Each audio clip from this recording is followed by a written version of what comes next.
অভিনয় ছেড়ে এবার রাজনীতিতে নাম লেখাচ্ছেন উর্বশী।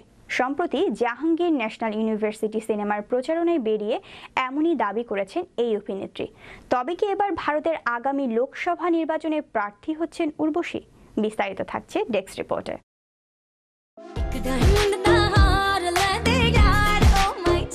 গত কয়েক দশকে রাজনীতিতে নাম লিখিয়েছেন বলিউডের অনেক তারকা, যাদের মধ্যে সংসদ থেকে শুরু করে মন্ত্রী আসনে বসার সৌভাগ্য হয়েছে কয়েকজনের।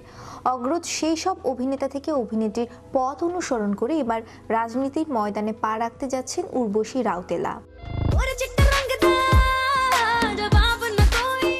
সম্প্রতি জেএনইউ জাহাঙ্গীর ন্যাশনাল ইউনিভার্সিটি সিনেমার প্রচারণায় বেরিয়েছিলেন উর্বশী। সেখানে এক সাক্ষাৎকারে বলিউড তারকা দাবি করেছেন ভারতের আগামী লোকসভা নির্বাচনের জন্য একটি রাজনৈতিক দল তাকে প্রার্থী হওয়ার প্রস্তাব দিয়েছেন।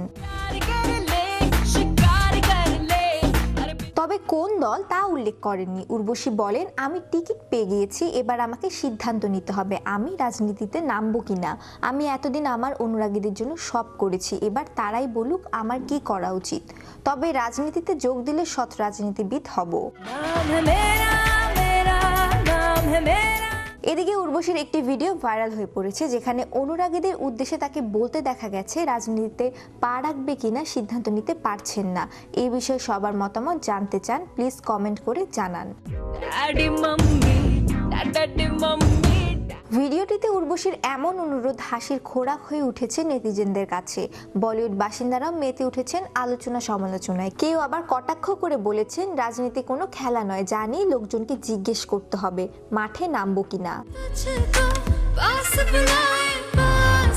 অনেকে কৌতূহল নিয়ে অভিনেত্রীকে প্রশ্ন করেছেন তিনি কি সত্যি কথা বলেছেন নাকি ভক্ত অনুরাগীদের নিয়ে এক ধরনের মজা করেছেন।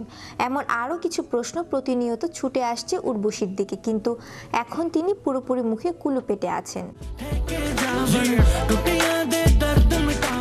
রাজনীতিতে আসুন বা না আসুন, ক্যামেরার সামনে না দাঁড়িয়ে উপায় নেই উর্বশীর, কেননা এই মুহূর্তে তার কাছে আছে বেশ কিছু সিনেমার কাজ। চলতি বছরে তার অভিনীত ইন্সপেক্টর অবিনাশ, NBK 109, দিল হা গ্রে সহ আরো কয়েকটি সিনেমা মুক্তি পাওয়ার কথা রয়েছে। শ্রেয়া রায়, বিশ্ব বাংলা 24, বিনোদন ডেস্ক।